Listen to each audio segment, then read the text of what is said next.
कुदरत ने हमारी पृथ्वी को कितना खूबसूरत बनाया है। यहाँ हर वो चीज मौजूद है जो जिंदगी के लिए जरूरी है। लेकिन क्या आप सोच सकते हैं कि अर्थ के अगर 3 सूरज होते तो क्या होता? सोचिए, अगर आप सुबह उठे और शीशे या पत्थर की बारिश हो रही हो, या आपका घर टाइल्स या मार्बल के बजाय डायमंड का बना हो तो कैसा रहेगा? अब आप सोच रहे होंगे कि मैं कैसी बकवास बातें कर रही हूँ, पर ये सब चीजें पॉसिबल है। एक मिनट, मेरी पूरी बात तो सुन लीजिए। हमारे प्लैनेट में नहीं, यूनिवर्स में कुछ ऐसे प्लैनेट्स हैं जहाँ ये सब आम बात हो सकती है। अगर हम उन प्लैनेट्स में जाकर रहें तो हमारे लिए ये सब कुछ फेस करना बिल्कुल नॉर्मल होगा। तो चलिए, कुछ ऐसे ही प्लैनेट्स हैं जो कि कम्प्लीटली अर्थ से डिफरेंट है और आपको बहुत मजा आएगा उनके बारे में जानकर।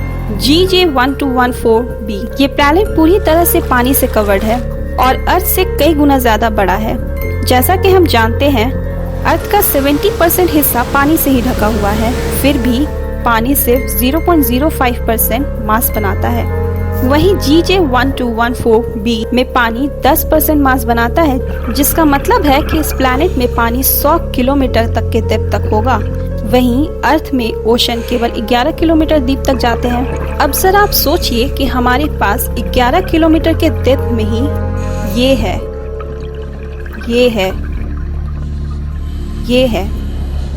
तो सोचिए, 100 किलोमीटर के डेप्थ में कितने सारे क्रिएचर्स होंगे, या शायद नहीं भी।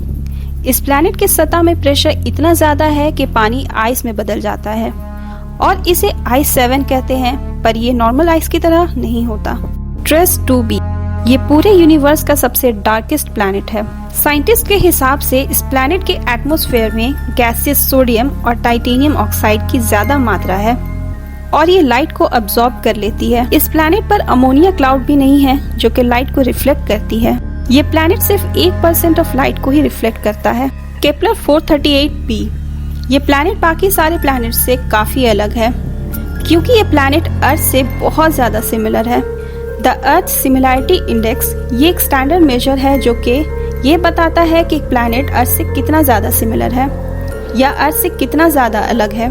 अगर किसी प्लैनेट का द अर्थ सिमिलैरिटी इंडेक्स 0 है, इसका मतलब ये है कि वो प्लैनेट अर्थ से बिल्कुल भी सिमिलर नहीं है। अगर वो 1 है तो वो प्लैनेट से बिल्कुल सिमिलर है। केपलर 438b का अर्थ सिमिलैरिटी इंडेक्स 0.88 है। ये प्लैनेट रॉकी प्लैनेट है, बिल्कुल पृथ्वी की तरह, जिसमें एलियन रहने का सबसे ज्यादा चांसेस है।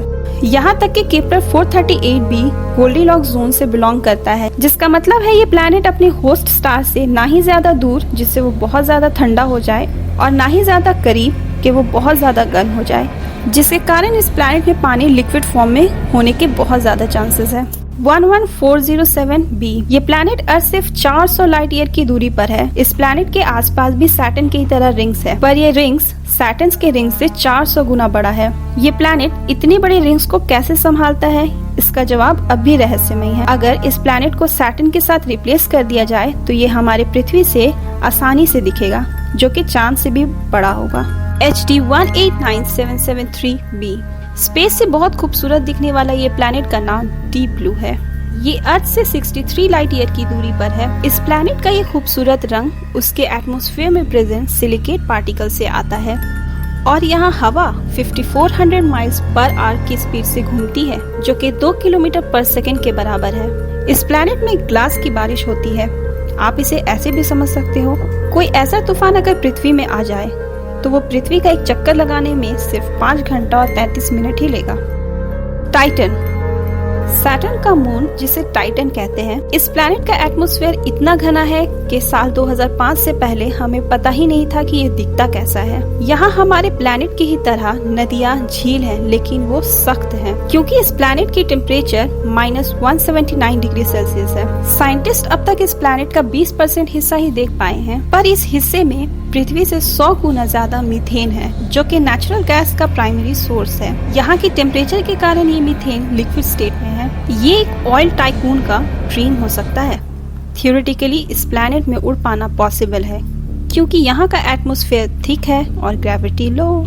COROT 7b हमारे अर्थ में मौसम चाहे कितना भी खराब क्यों न हो जाए, पर वो इस प्लैनेट के मौसम जैसा कभी नहीं हो सकता क्योंकि इस प्लैनेट में पत्थर की बारिश होती है। इस प्लैनेट का आधा हिस्सा 2600 डिग्री सेल्सियस होता है, वहीं इसका दूसरा साइड 177 डिग्री के साथ बहुत ही ठंडा रहता है। इस प्लैनेट का गर्म साइड इतना ही गर्म होता है कि वो पत्थर को भी पिघला देता है।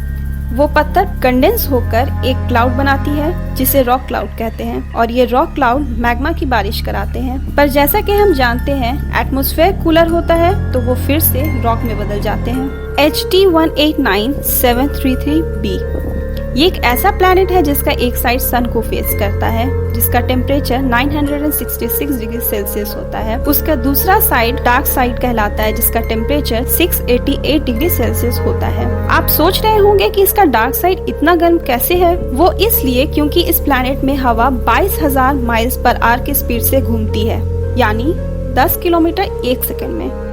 द डायमंड प्लैनेट 55 कैंकरी ई, जिसका अधिकतर भाग डायमंड का बना हुआ है, जिसका वजन पृथ्वी से 3 गुना ज्यादा है। पर आखिर इस प्लैनेट में इतना डायमंड आया कहां से? क्या किसी एलियन ने? नहीं, ऐसा तो कोई बात नहीं है। दरअसल इस प्लैनेट के कोर में बहुत कार्बन प्रेजेंट है और वहाँ का एटमॉस्फेरिक प्रेशर भी बहुत ज्यादा है। और जैसा कि हम लोग जानते हैं कि अगर कार्बन को हाई प्रेशर के अंदर रखा जाए तो वो डायमंड में बदल जाता है। पर अब ज्यादा एक्साइटेड आप मत हो जाइएगा, क्योंकि ये प्लैनेट हमारे अर्थ से 40 लाइट ईयर की दूरी पर है, और किसी भी तरह अगर आप यहाँ पहुँच भी जाएं और इस प्लैनेट से थोड़ा भी डायमंड ले आए तो वो डायमंड मार्केट को ठप करवा देगी।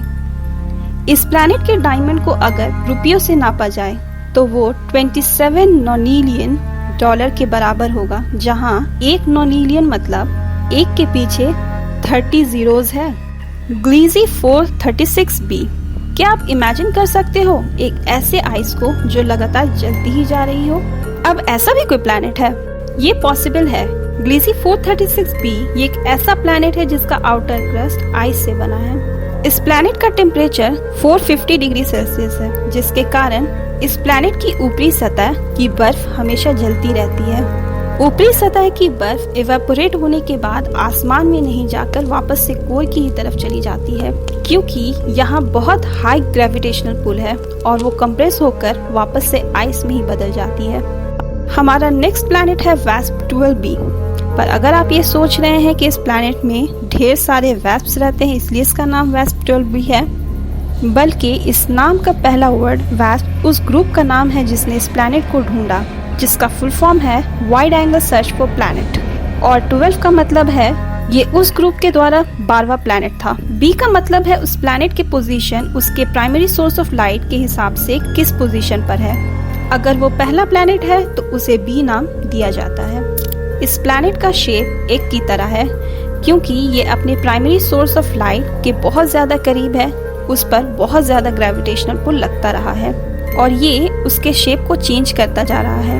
ये प्लैनेट इतने स्पीड से घूमता है कि अपने सूरज का एक चक्कर लगाने के लिए केवल 11 दिन का वक्त लेता है।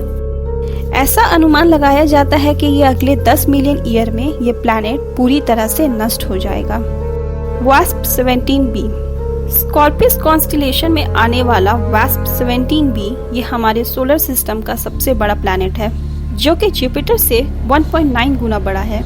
ये इतना बड़ा है कि थियोरेटिकली ये नहीं हो सकता है, और ये how large the planet get के लॉ को भी ब्रेक करता है। इसके साइज के हिसाब से इसकी डेंसिटी बहुत ही कम है, जिसके कारण इसे पफी प्लैनेट के अंदर क्लासिफाई किया जाता है, और ये अपने होस्ट स्टार के बिल्कुल अपोजिट डायरेक्शन में मूव करता है। इस वजह से ये एक रेट्रोग्रेड प्लैनेट है। अगर आपको हमारा ये वीडियो पसंद आया हो तो प्लीज इसे लाइक, शेयर और सब्सक्राइब जरूर कीजिएगा।